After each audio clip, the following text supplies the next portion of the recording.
తెలంగాణ ప్రజలకు నమస్కారం. తెలంగాణ విద్యాశాఖ మంత్రి, అదేవిధంగా తెలంగాణ ముఖ్యమంత్రి గౌరవ రేవంత్ రెడ్డి గారి పాలనలో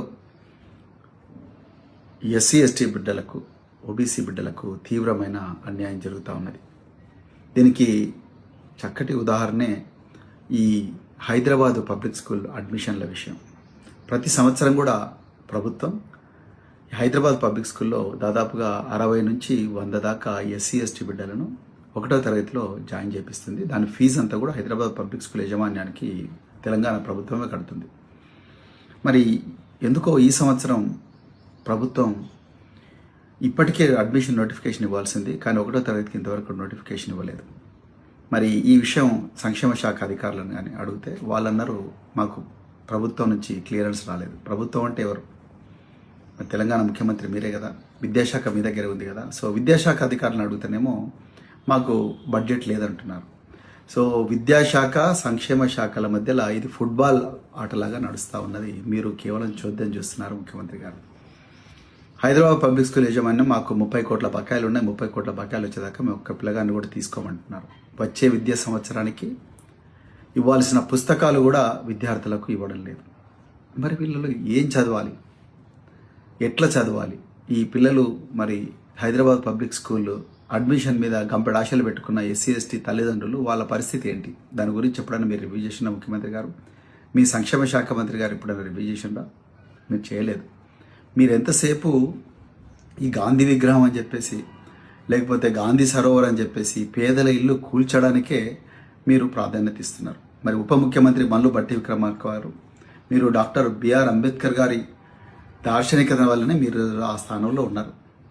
మరి మీరు అదేవిధంగా మీ ఖమ్మం జిల్లా మంత్రులు మీరు వెలుగుమట్లలో పేదల ఇల్లు గులగొట్టడానికే శ్రద్ధ ఇస్తున్నారు తప్ప ఈ హైదరాబాద్ పబ్లిక్ స్కూల్ వాళ్ళకి ఇవ్వాల్సిన బకాయిలు ఎందుకు ఇవ్వడం లేదు? ఆర్థిక శాఖ మీ దగ్గర ఉంది కదా, 30 కోట్లు ఇవ్వలేరా మల్లు భట్టి విక్రమార్క గారు?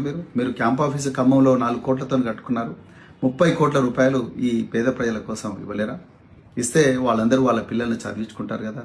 అంటే మీరు దామోదర్ రాజ్ నరసింహ గారు, లేకపోతే అద్దంకి దయాకర్ గారు, ఇంకా మిగతా సీనియర్ నాయకుల పిల్లలేమో హైదరాబాద్ పబ్లిక్ స్కూల్లో చదవచ్చు. మీ పిల్లలు, ఇంకా మీ మంత్రుల పిల్లలు, ముఖ్యమంత్రి పిల్లలు ఓక్ రిడ్జు, ఇంకా మెరీడియను, ఇంకా రకరకాల జూబ్లీహిల్స్ పబ్లిక్ స్కూల్, రకరకాల ఆధిపత్య వర్గాలు చదివే పబ్లిక్ స్కూల్స్లో వాళ్ళు చదువుకోవచ్చు.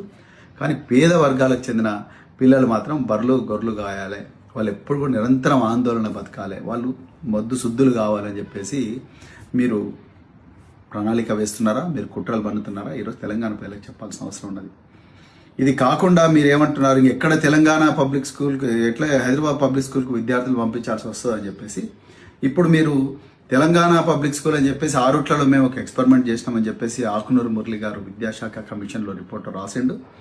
అదే రిపోర్ట్ పెట్టుకుని మేము తెలంగాణ అంతా కూడా 6 రూట్లలాగా మేము తయారు చేస్తామని చెప్పేసి దాని మీద ఏమాత్రం కూడా పరిశీలన ఏం చేయకుండా, పర్యవేక్షణ చేయకుండా డైరెక్ట్గా మీరు తెలంగాణ ప్రజలందరినీ కూడా తెలంగాణ పబ్లిక్ స్కూల్ అని కొత్త మోడల్ తీసుకొచ్చిండ్రు. మరి తెలంగాణ పబ్లిక్ స్కూల్ మోడల్, మరి హైదరాబాద్ పబ్లిక్ స్కూల్ మోడల్ ఏం కాదు. హైదరాబాద్ పబ్లిక్ స్కూల్ మరి పోతూనే ఉన్నారు కదా మీ పిల్లలందరూ హైదరాబాద్ పబ్లిక్ స్కూల్ పోవాలి. మాకేమో కనిపించని ఈ గ్రామీణ ప్రాంతాల్లో ఉండే మరి తెలంగాణ పబ్లిక్ స్కూల్లో మరి మా పిల్లలు చదువుకోవాలి అరకొర వసతులతో.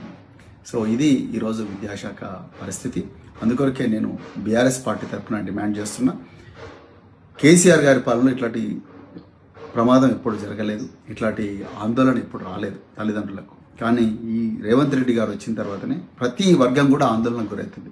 ముఖ్యంగా ఎస్సీ ఎస్టీ వర్గాలకు, బీసీ వర్గాలకు, మైనారిటీ వర్గాలకు ఎదిగిన తల్లిదండ్రులు విపరీతమైన ఆందోళన. వాళ్ళ పిల్లలకు రేపు ఏమవుతుందో, పిల్లలు అసలు సజీవంగా వస్తారా స్కూల్కి పోయి రారా అన్న భయం అనేది ఉన్నది. ఇప్పుడు హైదరాబాద్ పబ్లిక్ స్కూల్ అడ్మిషన్స్ అర్జెంటుగా మీరు స్టార్ట్ చేయాలి. అదేవిధంగా వచ్చే విద్యా సంవత్సరానికి పుస్తకాలు కూడా అర్జెంటుగా ఇవ్వాలని చెప్పేసి బీఆర్ఎస్ పార్టీ డిమాండ్ చేస్తూ మరొకసారి తెలంగాణ ప్రజలందరికీ కూడా జై తెలంగాణ.